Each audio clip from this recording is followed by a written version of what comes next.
मिस्टरांची आणि आमची तशी काही ओळख नव्हती. हॉस्पिटलमध्ये फक्त ओळख झाली. तर त्यानंतर मी त्यांच्या घरी डायरेक्ट गेलो. मी त्यांचं सगळं बोलणं झाल्यानंतर डायरेक्ट त्यांच्या घरी अचानक सुद्धा गेलो 2 वेळेस. बरोबर आहे की नाही वस्तू तशी बघण्यासाठी अचानक भेटी दिली मी 2-3 वेळा.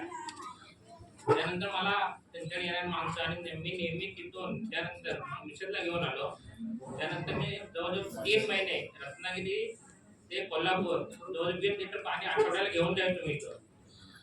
मग जो तिथं ऑपरेशन जे 6 महिने रिकवर व्हायला जाणार होते, ऑपरेशन रिकवर व्हायला 6 महिने जाणार होते, ते एका महिन्यात मिसेस माझी रिकवर झाली. आईला सुद्धा जो डायबिटीसचा त्रास होता तर दिवसाला 7 ते 8 गोळ्या घ्यायची. त्यातलं साधारण 2 ते 3 गोळ्या फक्त घेतल्या. एवढा पॉवरफुल हा इथे इफेक्ट झाला पाण्याचा. तर मिसेसच्या आजारातून रिकवर होऊ शकणार म्हणजे झालीच नसती असं आम्हाला सगळ्यांना वाटत होतं.